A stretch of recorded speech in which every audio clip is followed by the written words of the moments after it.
Olá, estamos aqui para mais uma aula de matemática, tá bom? Hoje a gente vai falar de números primos, tá certo? Aqui no quadro já aparece a questão da descrição, né? O resumozinho o que é um número primo.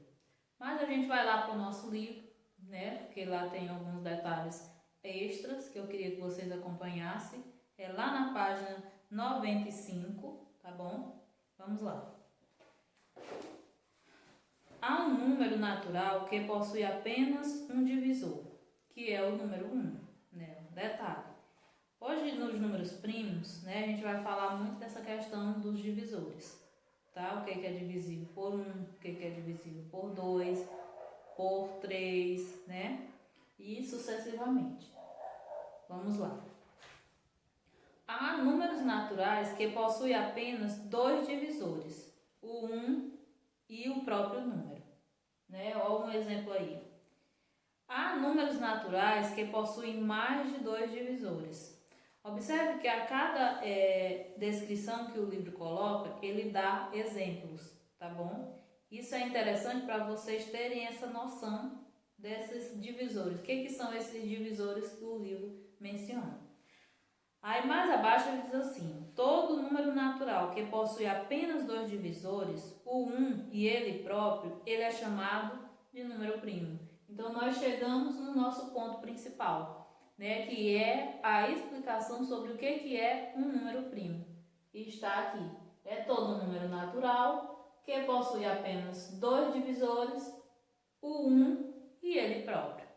Né? Mas lá na frente tem outras observações interessantes que é bom vocês ficarem ligados. O que ele diz mais? Todo número natural que possui mais de dois divisores é chamado de número composto. Então, se tem mais de dois divisores, então já não é mais primo, né? Já é composto. Por quê? Porque tem mais de dois, né? É uma composição de números, aliás, uma composição de divisores. Devemos observar que o zero, eu queria que vocês grifassem essa parte que eu estou lendo agora, que é muito interessante. Devemos observar que o zero não é número primo e nem é número composto. Observe que o número que tem o 1 e ele mesmo como divisor, ele é chamado de primo. Aquele que tem mais de dois divisores é chamado de composto. Já o número zero, ele nem é primo e nem é composto. Por quê? Porque ele tem uma infinidade de divisores, não tem limites. Já o número 1 também não é primo e nem é composto. Por quê? Porque ele só tem um divisor, que é ele mesmo. Então, esses dois números estão diferenciados à regra, né? Aí lá na página 96, a gente fala sobre os processos da divisão sucessiva. O que é uma divisão sucessiva? Vamos lá. O processo prático para o cálculo do máximo divisor comum. A divisão sucessiva vai falar de um termozinho muito conhecido na matemática, que é chamado de MDC, né, que é o máximo divisor comum. Observe aí no livro de vocês. Para me ter esse máximo divisor comum, eu preciso de dois números.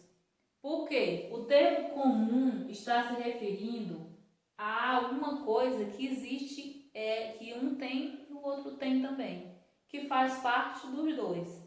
Então, quando eu coloco uma coisa em comum, é porque tanto está em um como está no outro. Eu tenho aqui, né, o conjunto 1 e o conjunto 2. E o número 4 faz parte tanto do conjunto 1 quanto do conjunto 2. Então, o 4 é o número comum entre os conjuntos. Da mesma forma, é aqui no MDC. Tem que ter um par de números para me encontrar o número que esteja em comum. Porque eu estou falando de quê? De divisores. Então, qual é o divisor comum entre eles dois? O máximo divisor comum entre eles dois. Qual é o par de número que foi colocado? 48 e 6. Então, eu tenho esse par de número que foi colocado aqui e eu vou encontrar o máximo divisor divisor comum entre eles. Aí qual é as regras que aparecem aqui? Para me ter o máximo divisor comum entre 48 e 6, a primeira regra que aparece é que eu preciso dividir o maior pelo menor. E depois eu divido. E se tiver resto, né, eu vou ter que continuar dividindo. Se houver resto, divide-se o número menor pelo resto até chegar a uma divisão exata. E se não tiver resto? Se não tiver resto, então o máximo divisor comum vai ser o menor número. No caso aqui vai ser o 6. Então o livro já mostrou. 48 dividido por 6 é 8. 8 vezes 6 é 48. E 48 menos 48 é 0. Então qual é o máximo divisor comum entre 48 e 6? É o 6, que é o menor número. Se a conta for exata, então o máximo divisor comum entre os dois vai ser o número menor. Então pronto, aí tá tudo ok. E se por acaso houvesse um resto aqui, aí a coisa seria diferente. Como por exemplo, no par de números 70 e 15. Vamos para cá. Nós temos outro exemplo aqui, 70 e 15. Vamos dividir 70 por 15, que é o primeiro procedimento que a gente faz. Né? 70 dividido por 15 é 4. 4 vezes 15 é 60. E 70 menos 60 é 10. Ah, tia, então agora teve um resto. Pois é, e agora o que eu faço? Eu vou continuar dividindo. Bem aqui, ó, o 15, que é o menor número, pelo 10. Quanto é 15 dividido por 10? É 1, 1 vezes 10 é 10, e 15 menos 10 é 5. Tia, continua com o resto, o que eu faço? Continuo dividindo, ó.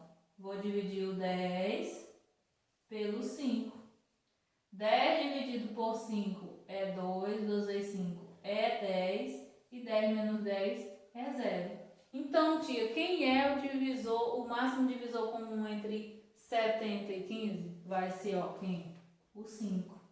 Porque foi a partir da divisão com o 5 que eu obtive o resultado exato. Entenderam? Aí lá na página 97, nós temos a decomposição em fatores primos. Como é que é feita essa decomposição em fatores primos? A gente vai fazer o quê? A gente vai distribuir o número que aparecer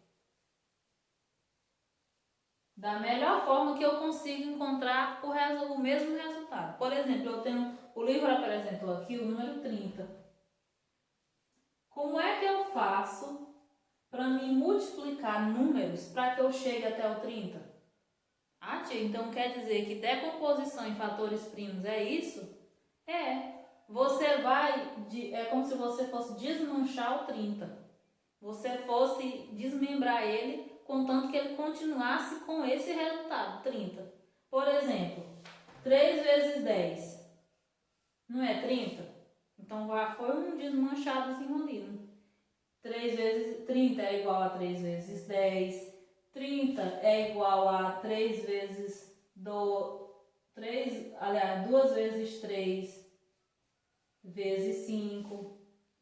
30 é igual a 6 vezes 5, que também é igual a 30.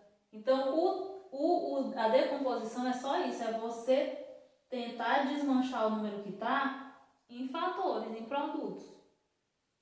É só essa. Se você observar lá na página 97, você vai encontrar dessa forma, esse desmembramento do número. Se fosse 50, né, era a mesma coisa, ó. 5 vezes 10, que é igual a 50. 2 mais 3. 2 mais 3 vezes 2 2 vezes 2 mais 3 novamente, né? Que também é 5.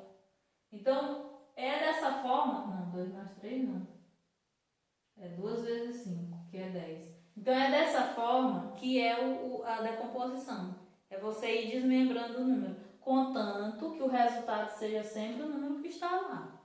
Eu não poderia colocar aqui 50 é igual a 5 vezes 7, por exemplo. Mas não é o desmembramento, mas não chega no valor de 50. Então, para ser a decomposição, tem que dar o mesmo valor. Na hora do resultado aqui final, tem que dar o mesmo valor. Tá bom? Aí ele colocou algumas regras para essa fatoração. Qual é a regra que ele colocou? A questão da divisão novamente, né? Ou seja, quem não sabe dividir nesse momento, vai ficar complicado. Por isso é que eu pedi para vocês trabalharem bastante as tabuadas, né? Para poder, quando chegasse nos quesitos mais complicadinhos, vocês não sentirem dificuldade. Que eu sempre disse a vocês, a matemática é um processo do passo a passo. Cada passo que eu estou dando, eu irei precisar dele para ir mais à frente. Então, eu não vou conseguir dar 2 passos de cada vez. Eu só vou conseguir dar 1 passo de cada vez. Então, se eu preciso chegar no andar 10, eu vou ter que dar o passo 1, o passo 2, o passo 3, o passo 4, até eu chegar no 10º andar. Da mesma forma é a matemática. Então, cada assunto que a gente vai trabalhando, vocês têm que ir assimilando o máximo que vocês puderem. Porque toda vez a gente vai estudar um assunto lá na frente, mas vai precisar do que a gente estudou anteriormente. Tá bom? É uma coisa interligada, é uma necessidade que a gente tem dos outros assuntos. Então, eu não posso fugir de jeito nenhum. Aí agora, para estudar a fatoração, eu vou precisar da divisão, eu vou precisar da multiplicação. Vamos para a primeira fatoração que aparece, né? O 18, por exemplo. Aí nós temos aqui 18, aí eu vou dividir por quem? Pelo menor número primo. Quem é o menor número primo? É o 2. Então, a gente vai iniciar a fatoração por números primos com o menor número primo. Aí nós temos aí 18 dividido por 2 é 9. Aí agora eu já vou dividir por 3. Por quê? Porque o 9 eu só consigo dividir por 3. Por quê? Porque só eu tenho que fazer por 3 porque tem que dar um resultado exato. Não pode ser um resultado que tenha restos. Entenderam? Aí 9 dividido por 3 é 3. 3 também é divisível por 3. E 3 por 3 dá 1. Aí agora eu tenho o que, ó? Para me chegar ao resultado. Bem aqui. Eu não disse para vocês que o desmembramento tinha que chegar no resultado principal? Quem é o principal aqui? É o 18. Então, eu desmembrando bem aqui o 18, eu tenho o que, ó? 2 vezes 2 vezes 3. Que é que? É 18. Se fosse só o 9, na fatoração, eu ia ter o quê? Eu ia ter só 3 vezes 3, que é o quê? É 9. Se fosse 24 por 2 é 12, 12 por 2 é 6, 6 por 2 é 3 e 3 por 3 é 1. Olha aí o desmembramento do 24. Ó, 22 vezes 2 é 4, 4 vezes 2 é 8, 8 vezes 3 é 24. Então, para fazer aquele desmembramento, né, a decomposição lá em cima, que quando eu comecei de fatores, a melhor forma é a fatoração, né? Que em cima dessa fatoração eu consigo desmembrar todo o número que apareceu. No caso aqui, ó, é o 24, nesse caso aqui é o 18, nesse caso aqui é o 9, tá bom? Então, com essa questão da fatoração, a gente encerra a nossa atividade, o nosso assunto de matemática de hoje. E aí vocês entram lá nas atividades, tá bom? Lá na página 98, iniciando lá. E boa aula em casa. Até a nossa próxima aula de matemática. Um abraço.